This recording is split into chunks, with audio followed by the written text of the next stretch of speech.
الله خالق كل شيء وهو على كل شيء وكيل.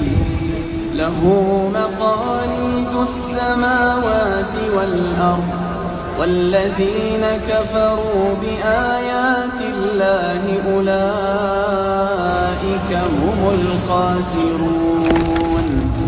قل أفغير الله تأمروني أعبد أيها الجاهلون